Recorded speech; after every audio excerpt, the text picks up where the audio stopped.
అందరికీ నా నమస్కారాలండి. ఇప్పుడు మనం 10th క్లాస్ సిబిఎస్ఈ సిలబస్లో 5వ చాప్టర్ గ్లింప్సెస్ ఆఫ్ ఇండియా దీనిలో 3 భాగాలుగా ఇవ్వడం జరిగింది. భారతదేశానికి సంబంధించి కొన్ని ఏంటంటే వ్యూ అనేది భారతదేశానికి సంబంధించిన ఒక వ్యూ అనేది మనకు పరిచయం చేయడానికి 3 భాగాలుగా baker from Goa, Coorg, tea from Assam అనేటటువంటి పాఠ్యాంశాలు అయితే ఇవ్వబడ్డాయి. ఇప్పుడు దీనిలో మనం మొదటిదైనటువంటి ఏ బేకర్ ఫ్రమ్ గోవా అనే దాన్ని చర్చించుకోబోతున్నాం. పాఠ్యాంశంలోకి వెళ్ళబోయే ముందు ఏం చెప్తున్నారంటే డిస్కస్ చేయండి. What images of people and places come to your mind when you think of our country. భారతదేశం గురించి మీరు ఆలోచించినప్పుడు ఏం కనబడిద్ది మీకు? ఇండియా అనగానే మీకు కనబడేది ఏంటి? ఎలాంటి ప్రజలు గుర్తుకొస్తారు, లేదా ప్రదేశాలు గుర్తుకొస్తాయి, లేదా ఎలాంటి ఇమేజెస్ అనేవి మీ కళ్ళ ముందు కనబడతాయి? సపోజ్ మనం హీరో పేరు చెప్పగానే వెంటనే అతను నటించినటువంటి ఏదో ఒక బెస్ట్ మూవీ అనేది మనకు కనబడుతుంది. అట్లానే భారతదేశం అనగానే ఒక బెస్ట్ వ్యూ అనేది మన కళ్ళ ముందు కనబడుతుంది. అదేంటి? అది మీ తోటి మిత్రులతో పంచుకోండి అన్నారు. What parts of India have you lived in or visited? ఏ భాగంలో మీరు నివసిస్తున్నారు లేదా దర్శించారు భారతదేశంలో? Can you name some popular tourist destinations? కొన్ని పాపులర్ టూరిస్ట్ డెస్టినేషన్స్ ఏవైతే ఉన్నాయో, అంటే యాత్రకు మీరు వెళ్తే అలాంటి వాటిని డిస్కస్ చేయమంటున్నారు. సపోజ్ ఊటీకి వెళ్ళారు, కొడైకెనాల్కి వెళ్ళారు, అలాంటి వాటిని మీ ఫ్రెండ్స్తో చర్చించమంటున్నారు. అలానే కొన్ని పేర్లు రాసుకోమన్నారు.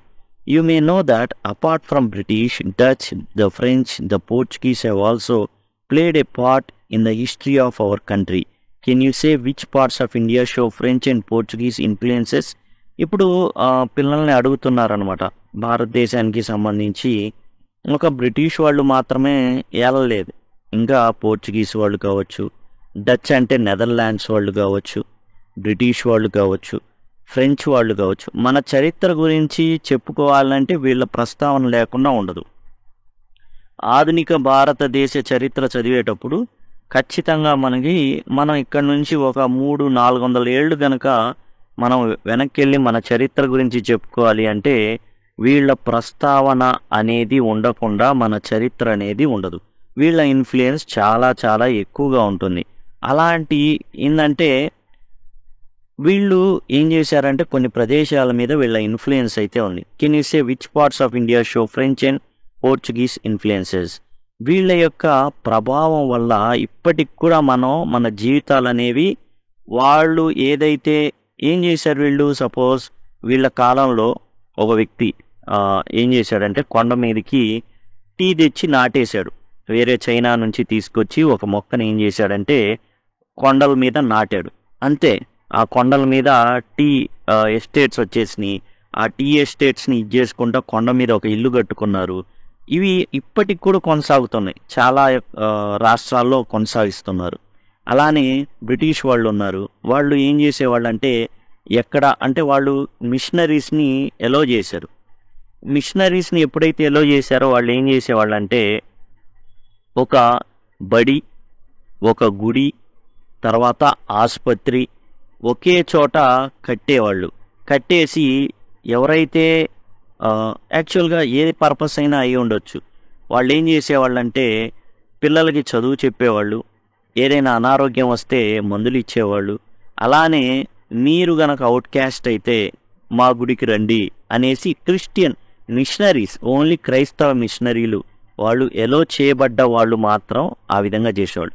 ఆ ఇన్ఫ్లుయెన్స్ ఇప్పటికి కూడా కనబడుతుంది. మీరు ఎక్కడైనా చూడండి, ఏదైనా క్రిస్టియన్ మిషనరీ ఇది ఉంటే పక్కనే మీకు గుడి ఉంటుంది, గుడి పక్కనే బడి ఉంటుంది, బడి పక్కనే మీకు ఏదైనా ఒక మెడికల్ ఫెసిలిటీ ఆసుపత్రి అనేది ఉండడం జరుగుతుంది. ముఖ్యంగా కన్నెల ఆసుపత్రి అనే పేరు అనేది వింటూ ఉంటాం.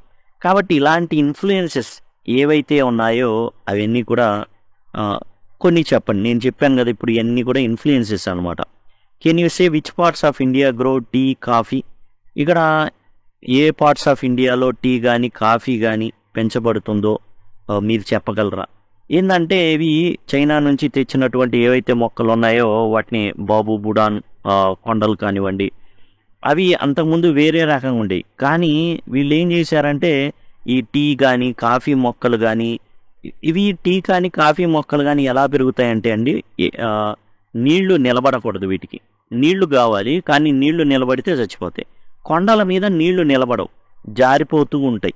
కాబట్టి ఈ టీ కాఫీ మొక్కలకి చాలా చాలా ఉపయోగకరమైన వాతావరణం అనేది అక్కడ ఉంటుందన్నమాట. సో ఈ విధంగా వాళ్ళు ఏం చేశారంటే ఇక్కడున్న జాగ్రఫికల్ ఎలిమెంట్స్ని వీళ్ళు వాడుకొని మనల్ని ఏం చేశారంటే, కొంచెం ఈ టీ కానీ మనకు అలవాటు లేవండి యాక్చువల్గా, ఇవన్నీ కూడా బయట దేశాల నుంచి వచ్చేవి, మనకి అలవాటు చేసింది వాళ్ళు అనమాట. ఇక ఏ బేకర్ ఫ్రమ్ గోవా. బేకర్ అంటే రొట్టెలు తయారు చేసేవాడని. ఏం చేస్తారు రొట్టెలు అంటే, ముందు ఏదైతే పిండి ఉందో దాన్ని చక్కగా ముద్దలాగా తయారు చేసుకొని బాగా పిసికి పిండి అచ్చులో వేసుకొని దాన్ని ఏం చేయాలి, మంటకి పెట్టాలి. మంటలో వేయకూడదు, మంటలో వేస్తే నల్లగా అయింది. అయితే ఇక్కడ బేకర్ అంటే రొట్టెలు తయారు చేసేవాడు అనేసి అర్థం అనమాట. రొట్టెలు కాల్చేవాడు అని కూడా అర్థం. ఈ బేకర్ యాక్చువల్గా మనకున్న రొట్టెలు ఏవైతే ఉన్నాయో, మన నాన్ రొట్టె అంటాం, రొట్టెలు అంటారు మన జనరల్గా చతురస్రాకారంలోనో దీర్ఘ చతురస్రాకారంలో ఉన్నాయి, స్లైస్లు అయి తింటూ ఉంటాం. రొట్టె అనగానే బ్రెడ్ అంటాం, అనగానే జ్వరం వచ్చినప్పుడు బ్రెడ్ తింటూ ఉంటాం. దీర్ఘ చతురస్రాకారం కానీ చతురస్ర ఆకారంలో కానీ ఉంటాయి. అవి కావు ఇక్కడ చెప్పుకుంటుంది. అవి రౌండ్గా ఉంటాయి, ఉబ్బెత్తుగా ఉంటాయి ఈ రొట్టెలు అనేవి. ఆ రొట్టెల గురించి ఇక్కడ చెప్పుకుంటున్నాం. ఏ బేకర్ ఫ్రమ్ గోవా. గోవా సంబంధించినటువంటి ఒక రొట్టెలు కాల్చేటటువంటి వ్యక్తి, అలానే సంస్కృతి సాంప్రదాయం అవన్నీ కూడా డిస్కస్ చేస్తాం. This is a pen portrait of traditional Goan village. Goan village అంటే రిలేటెడ్ టు గోవా అని అర్థం. అంటే గోవాకి సంబంధించినటువంటి గ్రామం సంబంధించినటువంటి బేకర్, రొట్టెలు కాల్చేవాడు. Who still has an important place in ఈ సొసైటీ. ఒకప్పుడు మన ఆంధ్రప్రదేశ్ ఏదైనా చెప్పుకోవాలంటే గవర్నమెంటే రొట్టెలు తయారు చేసేది, ఆ తర్వాత వాటిని మూసేసింది. ఇక్కడ గోవాలో చూసుకుంటే రొట్టెలు కాల్చేటటువంటి ఒక సమాజమే ఉందన్నమాట, ఫ్యామిలీసే బతుకుతున్నాయి. This is a pen portrait. చూడండి, రొట్టెలు కాల్చేవాడు, బేకర్ అంటే రొట్టెలు కాల్చేవాడని అర్థం. పెన్ పోర్ట్రేట్ అంటే ఏంటంటే చాలా చాలా concise written description of a person. ఒక వ్యక్తి గురించి, ఇక్కడ ఎవరి గురించి, ఆ వ్యక్తి ఎవరంటే బేకర్. ఆ బేకర్ గురించి ఏం జరుగుతుంది అంటే చాలా స్పష్టంగా, కొంచెం అంటే చాలా తక్కువ పరిమాణంలో written description of a person capturing their physical appearance. వాళ్ళ యొక్క ఫిజికల్ అపీరెన్స్ అంటే ఎలా ఉంటారు, భౌతికంగా ఎలా కనబడతారు వాళ్ళు, బేకర్ అనేటటువంటి వాళ్ళు. అలానే పర్సనాలిటీ ట్రీట్స్, వాళ్ళ యొక్క లక్షణాలు ఎలా ఉంటాయి, అండ్ అదర్ డిఫైనింగ్ క్యారెక్టర్స్, అవన్నీ కూడా పెన్ పోర్ట్రేట్లో ఇవ్వడం జరుగుతుంది. అంటే ఏంటంటే ఒక వ్యక్తి పెన్ పోర్ట్రేట్ అంటే సులభంగా ఆ వ్యక్తి ఎలా ఉంటాడు, ఆ వ్యక్తి ఎలా బతుకుతాడు, ఇలాంటి డీటెయిల్స్ అన్నీ కూడా ఇవ్వబడతాయి. ఎవరి గురించి చెప్తున్నారు ఇవన్నీ ఇక్కడ అంటే ఒక బేకర్ గురించి. ఎక్కడున్నాడు ఈ బేకర్ అంటే గోవాలో ఉన్నాడు. Our elders are often heard reminiscing nostalgically. And మన పెద్దోళ్ళు ఎవరైతే ఇది ఎవరు పెద్దోళ్ళు, గోవాలో ఉన్న పెద్దవాళ్ళు అనమాట. ఈ గోవా ఎందుకు చెప్పుకుంటాం అంటే దీని మీద పోర్చుగీస్ యొక్క ఇన్ఫ్లుయెన్స్ అనేది బాగా ఎక్కువగా ఉంటుంది. ఎందుకంటే తీర ప్రాంతం, వాళ్ళు వచ్చేసి తెల్లగా ఉంటారు, భారతదేశంలోని ఎండలకి ఉండలేరు. కాబట్టి వాళ్ళు ఏం చేశారంటే తీర ప్రాంతాల్లో సెటిల్ అయ్యారు. మన పెద్దలు ఆఫెన్ హార్డ్ రిమినిసింగ్ నోస్టాలజికల్లీ, అంటే రిమినిసింగ్ అంటే జ్ఞాపకం చేసుకోవడం, నోస్టాలజికల్లీ అంటే గతాన్ని జ్ఞాపకం చేసుకుంటూ ఆ బాధలు కానీ కష్టాలు కానీ నెమరు వేసుకోవడం అనమాట. రెమినిసింగ్ అంటే జ్ఞాపకాలని గుర్తు తెచ్చుకోవడం, తలుచుకోవడం. ఖాళీ ఉందనుకోండి, చిన్నప్పుడు ఎంత బాగుండేవాళ్ళం రా అనుకుంటాం, దాన్ని రెమినిసింగ్ అంటే రిమెంబరింగ్. నోస్టాలజికల్లీ అంటే గతంలో జరిగిన విషయాల గురించి ఆలోచిస్తూ ఆనందం లేదా విచారం పొందడాన్నే నోస్టాలజిక్ అంటారు. కొంచెం హోమ్ సిక్ టైప్ ఆఫ్ అన్నమాట. అంటే బాధ వేస్తుంది, సంతోషం వేస్తుంది, అన్నీ తలుచుకొని ఇప్పుడు మన ఫ్రెండ్స్ గురించి ఆలోచించామనుకోండి, గతంలో ఎప్పుడైనా ఫ్రెండ్స్ గురించి, చిన్ననాటి ఫ్రెండ్స్ గురించి సంతోషం వేసిద్ది, బాధ కూడా వేసిద్ది. అంటే కొన్ని ఉంటాయి సిచ్యువేషన్స్ అవి. అట్లా ఏంటంటే జ్ఞాపకం చేసుకుంటారు పెద్దోళ్ళంతా. ఎవరి గురించి? About those good old Portuguese days. గోవాలో పోర్చుగీసు పాలించిన రోజులని గుర్తు చేసుకుంటూ. The Portuguese and their famous loaves of bread. Portuguese వాళ్ళు ఉన్నప్పుడు వాళ్ళు ఏం చేసేవాళ్ళు అంటే, వాళ్ళు రొట్టెల్ని తయారు చేయించుకునేవాళ్ళు. ఆ రొట్టెలు మరి వాళ్ళు తయారు చేసుకుంటే వాళ్ళే తింటారా? ఎవరో ఒకళ్ళు నేర్చుకొని, అరే దొరలు తినేదిరా అనేసి జనాలకు కూడా అమ్ముకుంటారు. లోవ్స్ ఆఫ్ బ్రెడ్ అంటే బ్రెడ్ ముక్కలు అనమాట. Those eaters of loaves might have vanished. ఇప్పుడు ప్రజెంట్ ఎవరైతే ఆ బ్రెడ్ తినేవాళ్ళు లేకపోవచ్చు. వానిష్డ్ అంటే మాయమైపోయారు. వానిష్డ్ అంటే మాయమైపోవడం. తినేవాళ్ళు మాయమైపోయారు. ఎందుకని? ఇప్పుడు కొత్తవి వచ్చినాయి, పిజ్జాలు, బర్గర్లు చాలా వచ్చినాయి. But the makers are still there. కానీ ఆ బ్రెడ్ ఏదైతే ఉందో దాన్ని తయారు చేసేవాళ్ళు ఇంకా ఉన్నారు. We still have among us the mixers. ఆ బ్రెడ్ తయారు చేయడానికి వాడేటటువంటి పరికరాలు ఏవైతే ఉన్నాయో, పనిముట్లు ఏవైతే ఉన్నాయో అవన్నీ ఉన్నాయి మన మధ్య. మిక్సర్స్ అంటే పిండి కలిపేది, ద మౌల్డర్స్ అంటే అచ్చు వేసేయి. ఇప్పుడు బ్రెడ్ ఎలా ఉంటుంది అనుకున్నారు? అది మనకి అదిగోండి ఇట్లా ఇంత పొడుగు ఉంటుంది. అది ఎట్లా వస్తుందంటే ఇట్లా వస్తుంది. మన దిబ్బ రొట్టె మాదిరిగా ఉండిద్ది అనమాట. ఇలా ఉండిద్ది బ్రెడ్. ఓకే, మామూలు మనం తినే బ్రెడ్లు ఎలా ఉంటాయి? దీర్ఘ చతురస్రాకారంలో ఇట్లా పొడుగ్గా ఉంటాయి ఈ బ్రెడ్లు. అదిగోండి ఇలా ఉండిద్ది అనమాట. ఇలా ఉండేసి మొక్కలుగా చేయబడి ఉంటుంది మనం తినేటటువంటి బ్రెడ్ ప్రస్తుతం. ఓకే, కానీ ఇంత ముందు రోజుల్లో ఎలా ఉండేది అంటే ఇలా ఉండేవి. పోర్చుగీస్ ఏదైతే మనం చెప్పుకుంటున్నటువంటి లోఫ్ ఏదైతే ఉందో ఆ బ్రెడ్ అనమాట. మౌల్డర్స్ అంటే ఇలా అచ్చు వేయాల, ఇలా వచ్చేటట్టు ఉండాల. And those who bake the loaves. ఇప్పుడు తినేవాళ్ళు కరువయ్యారు, కానీ ఎవరున్నారు? పనిముట్లున్నాయి, మిక్సర్స్ కలిపేవి, మౌల్డర్స్ అచ్చు వేసేవి, and who bake the loaves ఆ యొక్క రొట్టెలు తయారు చేసేవాళ్ళు ఇంకా ఉన్నారు మన మధ్యలోనే. Those age old time tested furnaces still exist. Age old ఆ పాతకాలం నాటి, టైం టెస్టెడ్ అంటే సమయం దాన్ని టెస్ట్ చేసింది. నువ్వు ఉంటావా పోతావా అని. దానికి కూడా నిలబడి ఉన్నటువంటి కొలిమి అంటే పొయ్యి అండి. సింపుల్గా మన భాషలో చెప్పిన పొయ్యి ఇంకా ఉన్నాయి.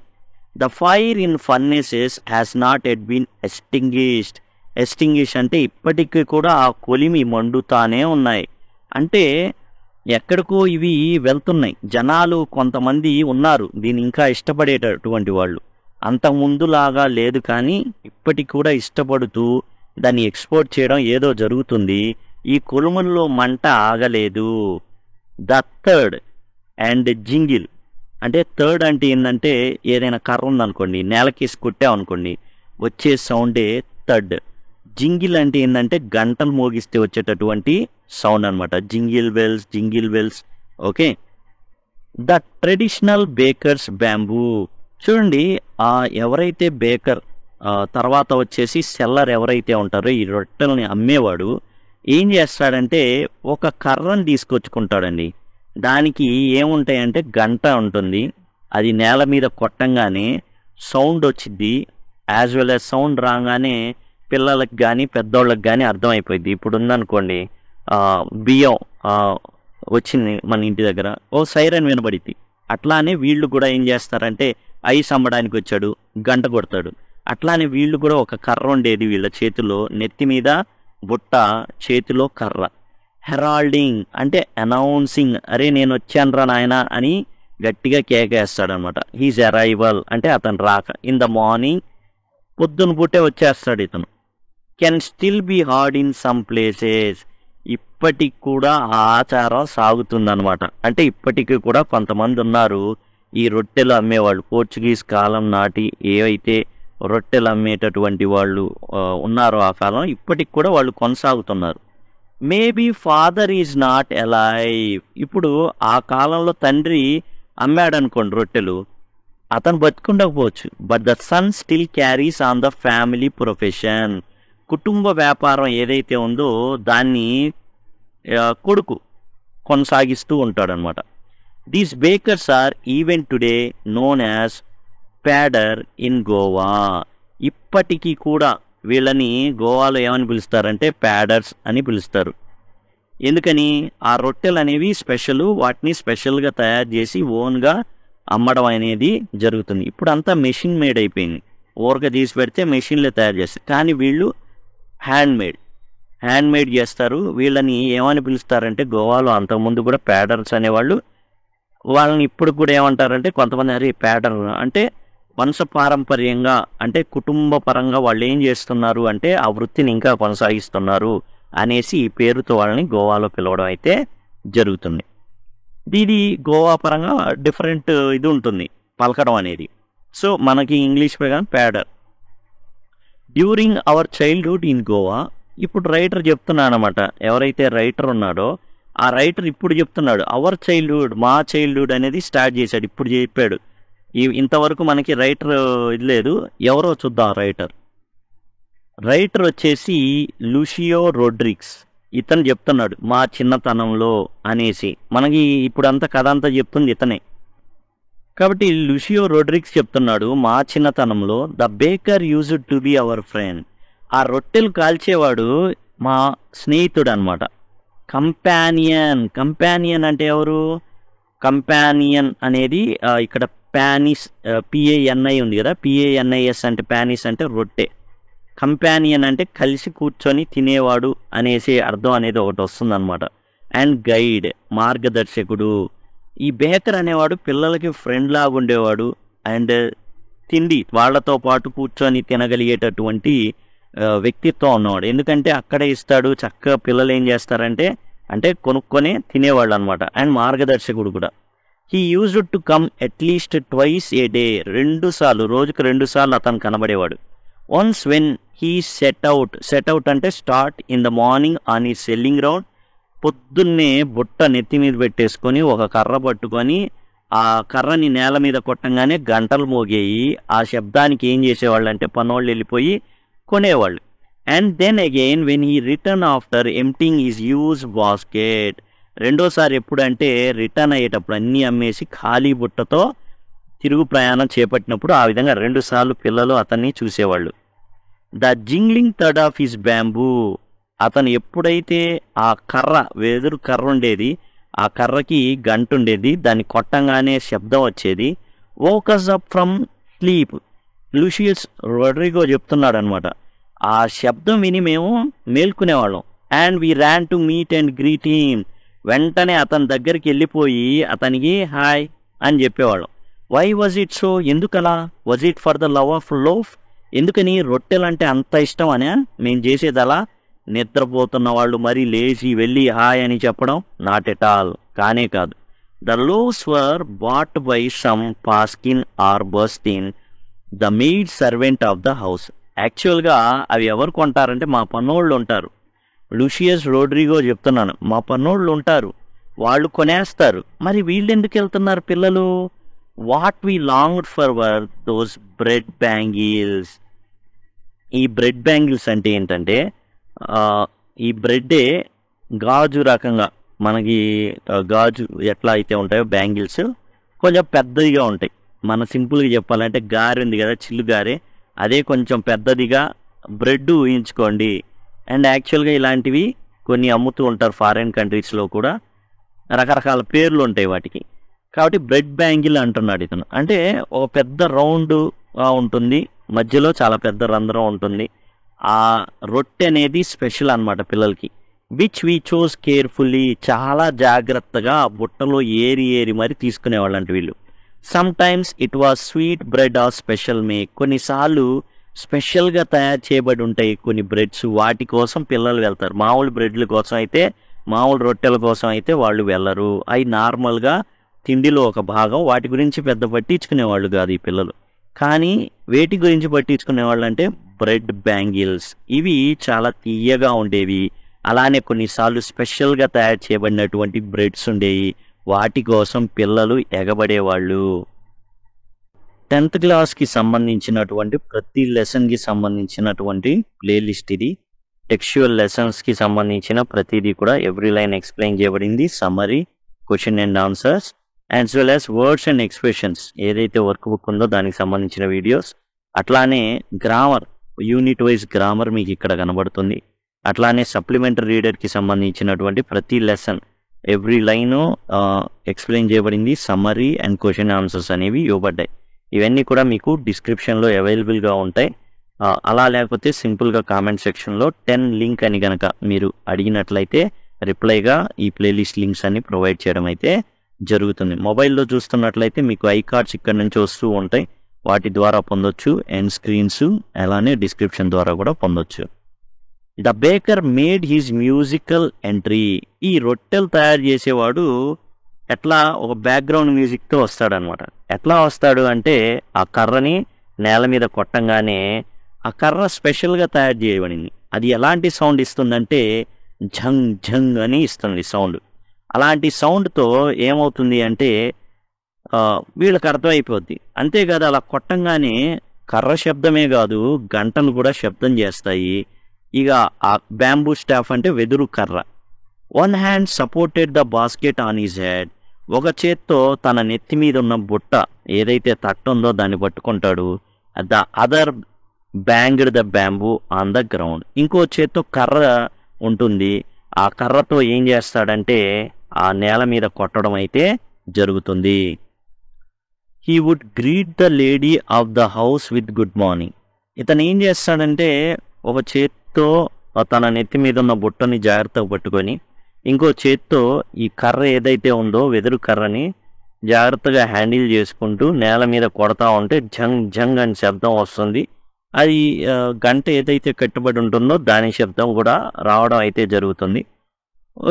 అప్పుడు ఏం జరుగుతుంది అంటే ప్రతి ఇంటికి వెళ్ళిపోయి అమ్మగారు గుడ్ మార్నింగ్ అండి అంటే నమస్తే అనో అక్కడ ఏదైతే చెప్తారో అది చెప్పేసి and then place his basket on the vertical bamboo. తన దగ్గర ఉన్నటువంటి ఏదైతే వెదురు కర్ర ఉందో దాని మీద ప్లేస్ చేస్తాడనమాట ఆ బుట్టని. We kids would be pushed aside with a mild rebuke. పెద్దోళ్ళంతా ఏం చేస్తారంటే అబ్బాయి లేండి, చిన్నపిల్లలు లేండి, ఇక్కడ ఏం చేయాలి, రొట్టెలు తీసుకోవాలి కదా, మీరందరూ అడ్డంగా ఉంటే అట్లా ఉండండి, తీసుకొని ఇవ్వండి అందరినీ అనేసి పిల్లల్ని ఏం చేస్తారంటే పక్కకి తప్పించేస్తారు, పక్కకి నెట్టేస్తారు. పుష్డ్ అసైడ్ అంటే నెట్టేయడం. మైల్డ్ రెబ్యూ కంటే మైల్డ్ అంటే సౌమ్యంగా కొంచెం గట్టిగా అనడం అనమాట, తిట్టడం లాగా. And the loaves would be delivered to the servant.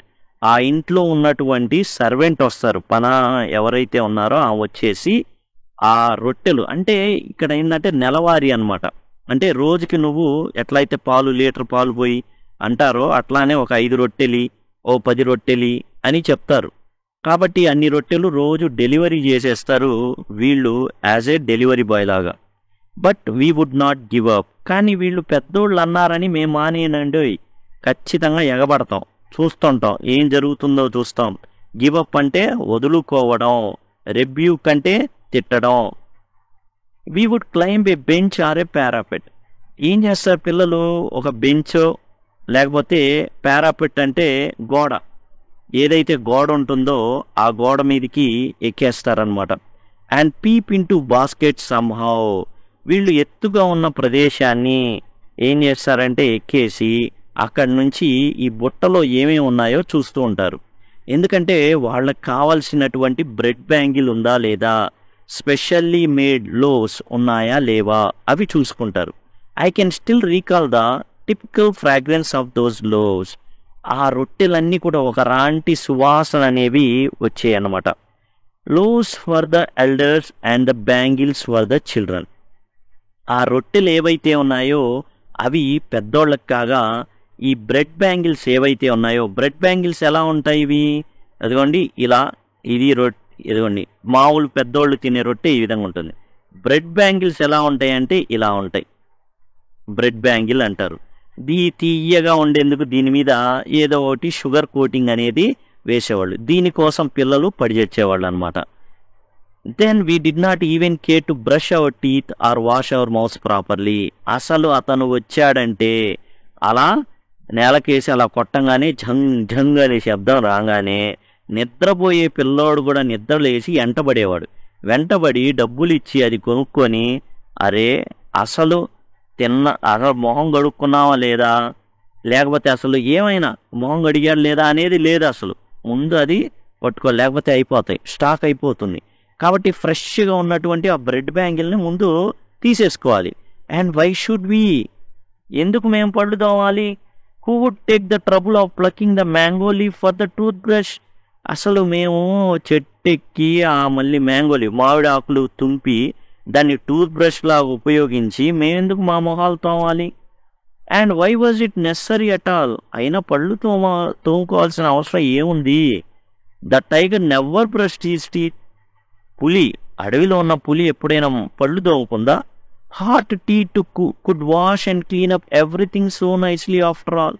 అరే వేడి టీ తాగితే అదే అంతా శుభ్రం చేసిద్ది పైనుంచి కింద దాకా, వెంటనే చెంబు పట్టుకొని కూడా వెళ్ళిపోవచ్చు. కాబట్టి అనవసరంగా టైం వేస్ట్ పనులు, చెట్టు ఎక్కడాలు, మామిడి ఆకులు తుంచడాలు, ఆ మామిడి ఆకులు తుంచేసి వాటితో మొహం కడగడాలు, ఇవన్నీ టైం వేస్ట్ పనులు.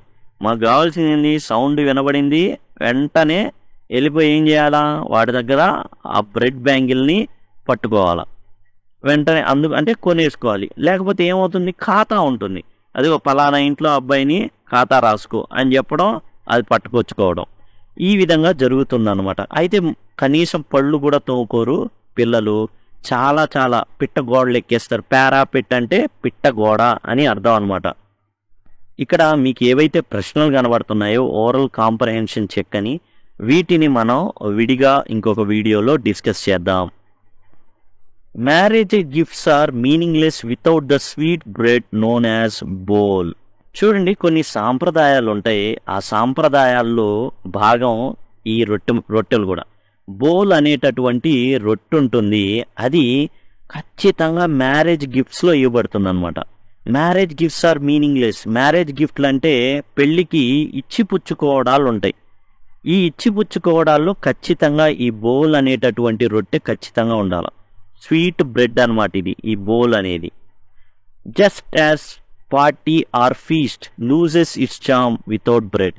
వాళ్ళ సాంప్రదాయాల్లో ఏంటంటే, ఈ పోర్చుగీస్ గోవా ఏదైతే గోవా ఉందో, పోర్చుగల్ సంబంధించినటువంటి వాళ్ళు ఏదైతే పాలించారో ఆ ప్రాంతాల్లో బ్రెడ్ అనేది లేకుండా, రొట్టె అనేది లేకుండా ఏ ప్రోగ్రాం కూడా జరగదు, ఏ పార్టీ జరగదు, ఏ పండగ జరగదు.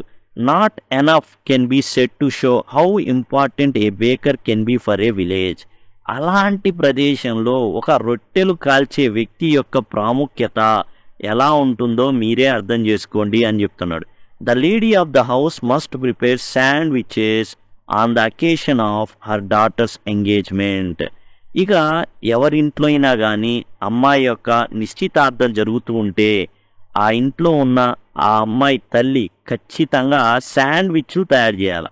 శాండ్విచ్ అంటే ఏంటి, 2 రొట్టెల మధ్యలో చికెన్ కానీ లేదా ఏదైనా పన్నీర్ కానివ్వండి ఇట్లాంటివి పెట్టేసి వెజిటేబుల్స్ కానీ పెట్టి అందించడం, దాన్నే శాండ్విచ్ అంటారు. Cakes and bolinhas are must for Christmas as well as other festival. ఇక్కడ కేక్స్ కానీ బొలినాస్ కానీ, బొలినాస్ అన్న మన ఏంటి రొట్టెలే అనమాట, కాకపోతే ఫ్లేవర్లు కొంచెం మారుతూ ఉంటాయి. ఇవి చాలా చాలా కంపల్సరీ, క్రిస్మస్ కూడా వేరే పండగలకు కూడా, ఒక్కో పండగకి ఒక్కోటి famous. Thus, the presence of baker's furnace in the village is absolutely essential. కాబట్టి ఈ రొట్టెలు కాల్చే వాళ్ళ యొక్క కొలిమి ఎప్పుడు కూడా మండుతానే ఉంటుంది, పండగలకి మండుతూ ఉంటుంది, నార్మల్గా మండుతూ ఉంటుంది. అయితే మనకు ఫస్ట్ స్టార్టింగ్లో చెప్పారనమాట, ప్రస్తుతం తినేవాళ్ళు లేరంటే దాని అర్థం ఏంటంటే, ఖాతా పెట్టుకొని రోజు మా ఇంటికి ఇవ్వండి, పాలు ఎలా అయితే పోయించుకుంటారు జనరల్గా లీటర్లు అలా లేదు. కానీ జనరల్గా అయితే దీన్ని కూడా ఇష్టపడే వాళ్ళు ఉంటారు. గోవాకి టూరిస్టులు వెళ్తారు, అక్కడికి వెళ్ళిన వాళ్ళు దీన్ని ఇష్టంగా తినడం.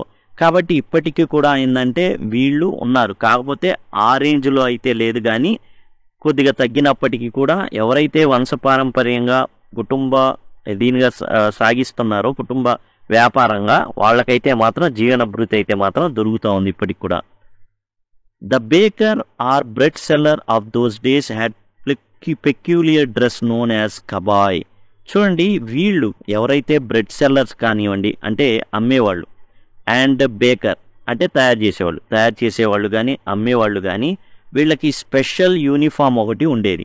పెక్యూలియర్ డ్రెస్, కొంచెం వింతగా, పెక్యూలియర్ అంటే వింతగా ఉండేటటువంటి డ్రెస్ ఉండేది. దాన్ని కబాయ్ అనేవాళ్ళు. It was single piece long frock. అదేంటి సింగిల్ పీస్ అన్నమాట, అంటే కుట్లు లేకపోతే ఇప్పుడు షర్టు ప్యాంట్ ఎట్లా ఉంటుందో అట్లా కాదు, విడివిడిగా కాదు, రీచింగ్ డౌన్ టు నీస్. ఇది ఎట్లా అంటే తొడుక్కుంటే సింగిల్ పీస్ పై నుంచి కింద దాకా మోకాళ్ళ దాకా వస్తాయి అన్నమాట ఈ డ్రెస్. దాన్ని కబాయ్ అంటారు. In our childhood we saw bakers wearing a shirt and trousers which were shorter than full length ones and longer than half pants. అయితే తర్వాతి కాలంలో పోర్చుగీస్ వాళ్ళు ఉన్న టైంలో కబాయ్ అనేది ధరించేవాళ్ళు. ఇదేంటంటే సింగిల్ పీస్ డ్రెస్, పై నుంచి కింద దాకా ఓ మోకాళ్ళ దాకా వచ్చేదన్నమాట ఆ డ్రెస్ అనేది కబాయ్. కానీ ఈ రోడ్రిగో ఎవరైతే ఉన్నారో, మనం చెప్పుకుంటున్న రైటర్ ఎవరైతే రాశారో, ఆయన చిన్నతనంలో వాళ్ళు బేకర్స్ ఎలాంటివి ధరించేవాళ్ళు అంటే షర్ట్ ధరించేవాళ్ళు, ట్రౌజర్స్ ధరించేవాళ్ళు which were shorter than full length ones and longer than half pants. అంటే 3/4 అనమాట. 3/4 అని ఉంటుంది. 3/4 అంటే అటు ప్యాంటు కాదు, ఇటు షార్ట్ కాదు, చెడ్డీ కాదు, అటు ప్యాంటు కాకుండా మోకాళ్ళకి దిగువగా ఉండే విధంగా ఉండేటటువంటి 3/4 అన్నమాట. వాటిని ధరించేవాళ్ళు. కబాయ్ అయితే టాప్ టు బాటమ్ మోకాళ్ళ కింద దాకా కూడా ఉండేది, ఒకే పీసు. కానీ తర్వాత కాలంలో షర్టు ట్రౌజర్స్ వేసుకోవడం మొదలుపెట్టారు. ఎప్పుడు అంటే రోడ్రిగో యొక్క చిన్నతనంలో. Even today anyone who wears a half pant which reaches just below the knees invites the comment that he's dress as ప్యాడర్.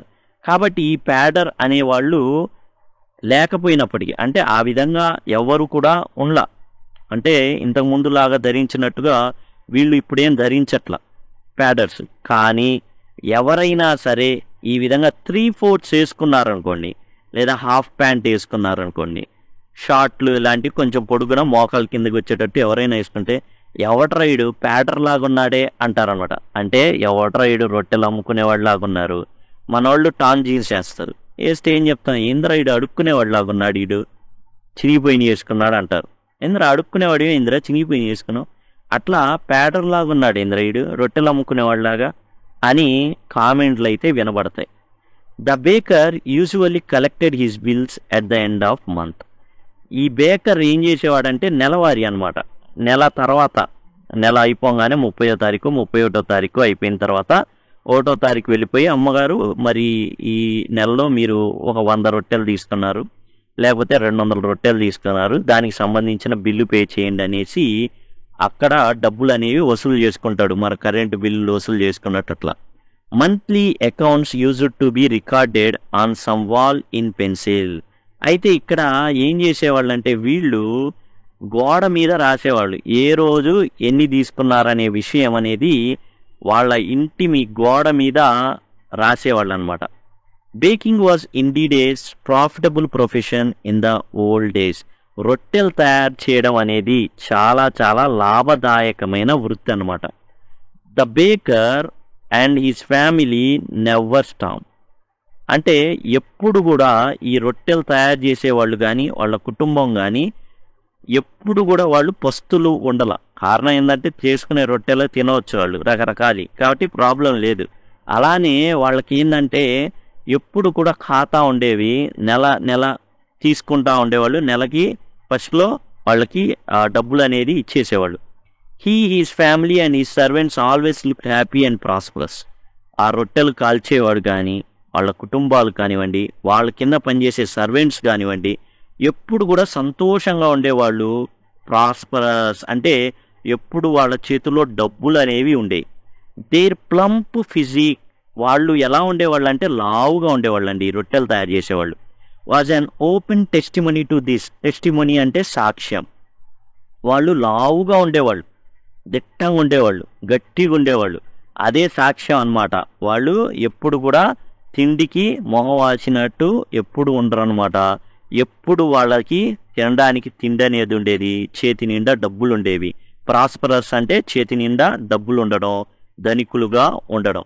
Even today, any person with a jackfruit-like physical appearance is easily compared to a baker.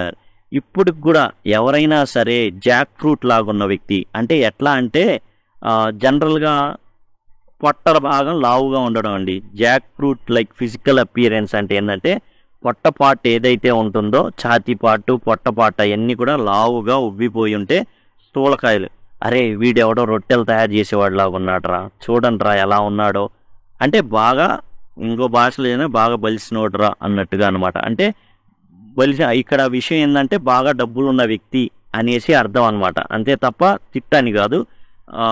బాగా ఉన్నవాడు అనేసి informal way of telling ఇది అనమాట. Jack fruit like physical appearance అంటే బాగా లావుగా స్థూలకాయుడైతే అరే వీడెవడో రొట్టెలు కాల్చుకునేవాడు లాగా ఉన్నాడరా, బాగా ఉన్నోడరా అనేసి చెప్పడం అనమాట.